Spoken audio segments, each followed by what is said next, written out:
இதுக்கு எதுக்காக வந்திருக்கோம், மூவி ஷூட்காக வந்திருக்கோம். இல்ல ஹீரோ யாரு பாத்தீங்கன்னா ஃபர்ஸ்ட் லவ் டுடேல நடிச்ச ஹீரோ தான் பிரதீப் ரங்கநாதன் தான் இதுல நடிக்கிறாரு. ஷூட் பண்ற கேமராமேன் யார் தெரியுமா, எல்லா படத்துக்கும் எடுப்பாரு. அவர் தான் சூப்பர்மேன், அவர் தான் லெஜெண்ட்.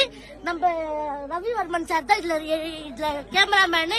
எல்லாருமே இந்த படத்தை யார் எடுக்க போறாருன்னா நம்ம விக்னேஷ் அண்ணா தான் எடுக்கிறாரு. சூப்பரா நல்ல கேரக்டர், நல்ல நைஸ் பர்சன், நல்ல சூப்பரா அவரு பண்ணலாம். அவரு எனக்கு ஒரு காம்படிஷன் கொடுத்திருக்காரு. எல்லாரையும் வித்து காட்டுமா, நான் வித்து காட்ட போறேன். பாத்தீங்கன்னா இது டைரக்டர் சோஃபா.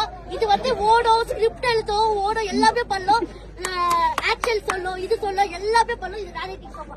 இது பாத்தீங்கன்னா கேமரா சோஃபா. இது பாத்தீங்கன்னா ஷூட் மட்டும் தான் எடுக்கும், இல்ல வேற எதுவும் பண்ணாது. ஷூட் எடுக்கும், ஆளுங்க சொல்லி ப்ரொடக்ஷன் வச்சு வேலை பண்ணும், ஷூட் எடுக்கும், எல்லாமே பண்ணும். இது பாத்தீங்கன்னா ஹீரோ சோஃபா. இது பாத்தீங்கன்னா சொல்ற ஸ்கிரிப்ட் அப்படியே ஆக்ஷனா இது இல்ல சொன்னாங்களோ அது எல்லாமே பண்ணும்.